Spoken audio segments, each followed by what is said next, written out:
हाय दोस्तों, स्वागत है आपका आपके अपने YouTube channel study with Prince में। एमपी डेली एजुकेशन न्यूज़ में आपके लिए 15 मई की सारी बड़ी खबरों की जानकारी को लेके आया हूँ, जो कि आपके एमपी बोर्ड से जुड़ी हुई हैं। तो अगर आप ये सारी नई खबरों की जानकारी को जानना चाहते हैं तो आप इस वीडियो को पूरा लास्ट तक ज़रूर देखें, जिससे आपको इन सारी नई खबरों की जानकारी प्राप्त हो। चलिए, टाइम को वेस्ट न करते हुए इस वीडियो को स्टार्ट करते हैं फ्रेंड्स, आज मैं आपको सिर्फ इसमें एमपी बोर्ड की जो बड़ी खबर है उसकी जानकारी बताने वाला हूँ। एमपी बोर्ड नहीं होंगी 10वीं की परीक्षाएं, 3 साल के रिजल्ट से होगा वैल्यूएशन, 12वीं की संक्रमण कम होने के बाद होंगी परीक्षाएं। भोपाल की फ्रेंड ये खबर है। कोरोना के बढ़ते संक्रमण को देखते हुए मध्य प्रदेश की 10वीं की परीक्षा नहीं ली जाएगी। मुख्यमंत्री शिवराज सिंह चौहान की घोषणा के अनुसार एमपी बोर्ड ने शुक्रवार को 10वीं और 12वीं को लेकर आदेश जारी कर दिए हैं। जारी आदेश के अनुसार 10वीं की परीक्षा रद्द कर दी गई है। इसके अलावा 12वीं की परीक्षा कोरोना संक्रमण में कमी आने के बाद होगी। चलिए, मैं आगे आपको बता दूं कि कक्षा 10वीं के जो विद्यार्थियों का रिजल्ट किस आधार पर तैयार होगा, रेगुलर और प्राइवेट विद्यार्थियों का। माध्यमिक शिक्षा मंडल ने कक्षा 10वीं के रिजल्ट को लेकर जारी किए मापदंड। नियमित विद्यार्थियों का 6 माही प्री बोर्ड यूनिट टेस्ट सहित आंतरिक मूल्यांकन के अंकों से बनेगा रिजल्ट। चलिए, मैं आपको इसकी पूरी जानकारी डिटेल में बताते थे वो कब रिजल्ट किस आधार पर तैयार होगा।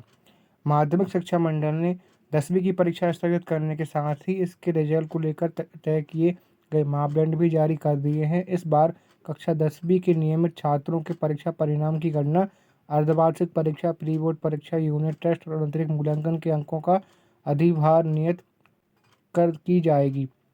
सौदीय छात्रों के लिए आंतरिक मूल्यांकन का प्रावधान नहीं होने से समस्त छात्रों को न्यूनतम अंक 33 अंकित करते हुए अंक सूची जारी की जाएगी। चलिए, मैं आपको डिटेल में जानकारी प्रोवाइड करा देता हूँ।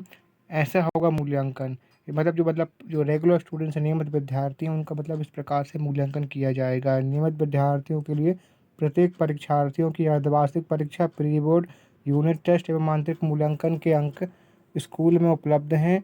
उक्त तीनों प्रकार के मूल्यांकन का अधिभार नियत किए जाकर परीक्षार्थियों को स्कूल द्वारा 100 अंकों में से प्राप्तांकों की गणना की जाएगी। देखिए, आपकी जो अर्धवार्षिक परीक्षा हुई थी और आपकी जो प्री बोर्ड परीक्षा हुई थी, इसमें आपका जिसमें बेस्ट परसेंट जिसमें आपको ज़्यादा अच्छे नंबर आए थे, उसका आपका देखिए 50% रहेगा आपका रिजल्ट में। आपका आधा रिजल्ट रहेगा अर्धवार्षिक परीक्षा और आपकी प्री बोर्ड परीक्षा में से। उसके बाद जो आपके यूनिट टेस्ट हुए थे उसका 30% रहेगा और आपकी जो आंतरिक मूल्यांकन है उसका आपका 20% रहेगा। तो इसको तीनों को मिला के आपका रिजल्ट 100 नंबर का बनता है। तो आपका रिजल्ट इस प्रकार तैयार होगा नियमित विद्यार्थियों का। चलिए, आगे मैं आपको और अच्छे से जानकारी बता देता हूँ। मंडल द्वारा आंतरिक मूल्यांकन के अंक भरने के लिए OMR शीट स्कूल को भेजी गई है। हाई स्कूल के विज्ञान, NSQF एवं अन्य विषयों की प्रायोगिक परीक्षा आयोजित नहीं की है। आपकी जो प्रैक्टिकल एग्जाम वो आयोजित नहीं अब नहीं होंगी, लेकिन प्रायोगिक भाग की OMR शीट में परीक्षार्थियों को उनके वार्षिक प्रदर्शन के आधार पर आंतरिक मूल्यांकन की भांति संबंधित संस्था द्वारा OMR शीट में अंक दिए जाएंगे। मंडल द्वारा प्राप्त विषय पर अंकों के आधार पर छात्रों के सैद्धांतिक परीक्षा के अंकों का 80 में से प्राप्तांक गणना करते हुए परीक्षा परिणाम तैयार किया जाएगा। अनुत्तीर्ण होने वाले परीक्षार्थियों को न्यूनतम 33% प्रदान करते हुए उत्तीर्ण घोषित कोई विद्यार्थी को फेल नहीं किया जाएगा। सभी विद्यार्थियों को पास कोई विद्यार्थी फेल होता है तो उसको 33 नंबर देके पास कर दिया जाएगा। सभी विषयों में अनुपस्थित रहने वाले परीक्षार्थियों को अनुत्तीर्ण अगर कोई विद्यार्थी सभी विषयों में सभी सब्जेक्ट के पेपर में अनुपस्थित रहता है तो उसको फेल कर दिया जाएगा। फेल अनुत्तीर्ण घोषित कर दिया जाएगा एवं अगले सत्र में पुनः परीक्षा में शामिल होना होगा। यह प्रक्रिया आदि मुख्य बधिर श्रेणी के परीक्षार्थियों के लिए भी लागू होती है। तो फ्रेंड, नियमित विद्यार्थियों को इस आधार पर तैयार होगा। आपकी अर्धवार्षिक परीक्षा, प्री बोर्ड परीक्षा, यूनिट टेस्ट और आपके आंतरिक मूल्यांकन के आधार पर आपकी जो अर्धवार्षिक परीक्षा और आपकी प्री बोर्ड परीक्षा में से आपका 50% रहेगा, यूनिट टेस्ट से 30% और आंतरिक मूल्यांकन का 20। इस हिसाब से इन तीन के हिसाब से आपका रिजल्ट तैयार होगा, जो कि नियमित विद्यार्थी हैं। अगर कोई विद्यार्थी इन तीनों को मिला के भी अगर 33 नंबर प्राप्त नहीं कर पाता है तो उसको 33 नंबर देके पास कर दिया जाएगा। कोई भी विद्यार्थी फेल नहीं होगा। कोई विद्यार्थी सभी विषय में उसने एग्ज़ाम नहीं दिए हैं सभी विषयों के, तो उसको फेल घोषित किया जाएगा और उसको फिर से एग्ज़ाम देने होंगे। ये जानकारी सामने निकल के आ रही है नियमित विद्यार्थियों के लिए।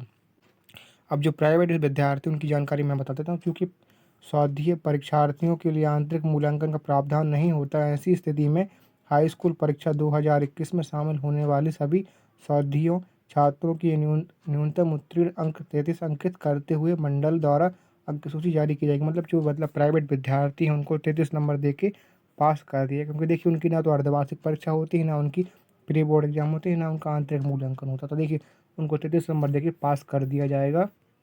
चलिए आगे आपको और जानकारी बता देता हूँ। बेस्ट ऑफ 5 पद्धति का लाभ। इस वर्ष हाई स्कूल परीक्षा 2021 में शामिल होने वाले विद्यार्थियों को पूर्व वर्ष के अनुसार बेस्ट ऑफ 5 पद्धति का लाभ देते हुए अंक सूची में केवल श्रेणी अंकित की जाएगी। मतलब आपको इस साल भी बेस्ट ऑफ 5 योजना का आपको इस साल भी फ़ायदा मिलेगा। इसकी जानकारी सामने निकल के आ रही है। 30 मई तक समन्वय संस्था में जमा होंगे। स्कूलों को मंडल द्वारा तय मापदंडों का पालन सुनिश्चित करते हुए हाई स्कूल परीक्षा 2021 की आंतरिक मूल्यांकन एवं प्रयोगिक परीक्षा की ओएमआर शीट भरकर मंडल द्वारा निर्धारित प्रक्रिया के अनुसार ओएमआर शीट के लिफाफे 30 मई 2021 तक जिले के समन्वयक संस्था में जमा करने होंगे। मतलब स्कूलों को 30 मई तक आपकी जो प्रायोगिक परीक्षा है और आपकी जो आंतरिक मूल्यांकन है उसकी जो मार्कशीट है उसको भरकर 30 मई तक आपके जमा करना होगा। ये जानकारी सामने निकल के आ रही है। तो चलिए वीडियो को आगे बढ़ाते हैं, आपको और भी डिटेल में और जानकारी बता देता हूँ फ्रेंड्स। ये प्राइवेट विद्यार्थियों के लिए मैं आपको बता दूं कि आपके किस आधार पे आपका रिजल्ट तैयार होगा। प्राइवेट छात्रों का क्या, इसके लिए 2 विकल्प रखे गए हैं। छात्र कोई भी एक चुन सकते हैं। विकल्प पहला प्राइवेट विद्यार्थियों के लिए इन सभी विद्यार्थियों को 33% अंक देकर सिर्फ पास कर दिए, आपको 33 नंबर देकर सिर्फ पास कर दिया जाएगा। पहला विकल्प आपके लिए ये रहे। जो दूसरा विकल्प है प्राइवेट विद्यार्थियों को, देखिए कोरोना संक्रमण में कमी आने के बाद इन विद्यार्थियों की परीक्षा ली जाएगी। अगर आपको 33 नंबर से आप खुश नहीं हैं तो आप आपके पास दूसरा विकल्प है कि आपको कोरोना संक्रमण में कमी आने के बाद आपकी एक बार एग्ज़ाम होंगे। इसमें रेगुलर विद्यार्थी भी शामिल हो सकते हैं और प्राइवेट भी। तो अगर आप 33 नंबर से आप खुश नहीं हैं तो आप एग्ज़ाम भी दे सकते हैं। कोरोना संक्रमण में कमी आने के बाद एक बार एग्ज़ाम होंगे तो तब आप एग्ज़ाम दे सकते हैं।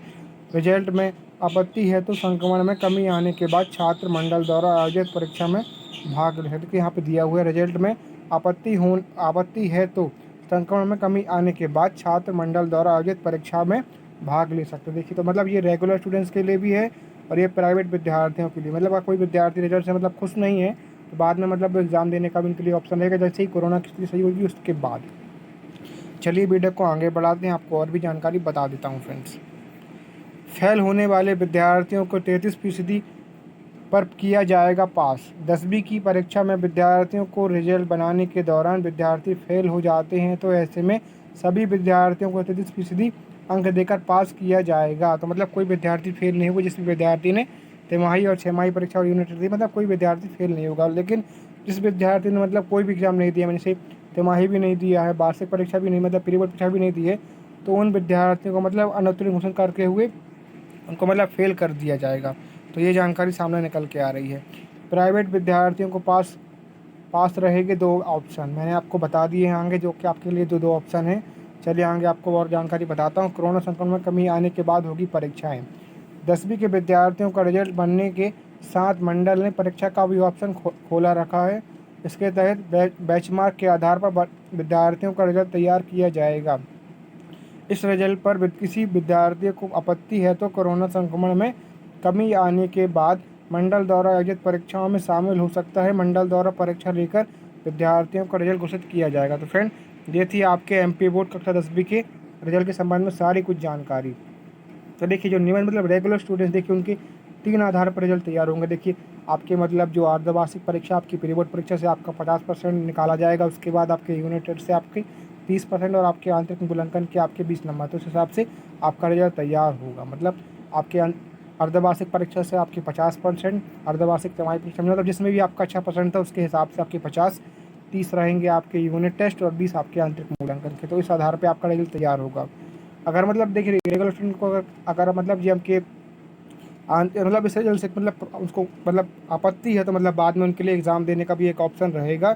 ये उनके लिए अच्छी जानकारी है। और वहीं प्राइवेट स्टूडेंट की बात प्राइवेट विद्यार्थियों की बात करिए, देखिए उनको 33 नंबर देके पास किया जाएगा। पहला ऑप्शन के लिए ये है कि उनको 33 नंबर देके पास किया जाएगा। और दूसरा ऑप्शन जब कोरोना की स्थिति कोरोना की स्थिति सही हो जाएगी उसके बाद एक एग्ज़ाम होगा तो उनके लिए एग्ज़ाम देने का भी एक मौका रहेगा। अगर वो चाहें तो एग्ज़ाम भी दे सकते हैं। तो फ्रेंड, इस आधार पर एमपी बोर्ड का 10वीं और 12वीं के प्राइवेट और रेगुलर स्टूडेंट का मूल्यांकन किया जाएगा। तो फ्रेंड, ये थी आज की वीडियो। मैंने आपको इसकी सारी जानकारी बता दी कि आपका रिजल्ट किस आधार पर तैयार होगा, और जैसे ही आपके 10वीं और 12वीं के मतलब एग्ज़ाम के संबंध में कोई और जानकारी सामने निकल के आती कि आपका रिजल्ट कब तक आएगा, 12वीं के एग्ज़ाम कब होंगे, तो मैं आपको उसकी जानकारी प्रोवाइड करूँगा। तो अगर आप हमारे चैनल पर नए आए हैं और आप इसी प्रकार की सारी कुछ जानकारी को जानना चाहते हैं आपकी एमपी बोर्ड से जुड़ी हुई, तो आप हमारे चैनल को सब्सक्राइब जरूर करें और बाजू में लगे बेल आइकन को दबाएं, जिससे आपको अगले आने वाली वीडियो की नोटिफिकेशन सबसे पहले प्राप्त हो। मैं आपके लिए इसी प्रकार की वीडियोस लाता रहता हूँ, आपके एमपी एजुकेशन, आपके एमपी बोर्ड से जुड़ी हुई। तो फिलहाल इस वीडियो में इतना ही। अगर आपका कोई क्वेश्चन हो तो आप मुझे कमेंट बॉक्स पे जाके पूछ सकते हैं।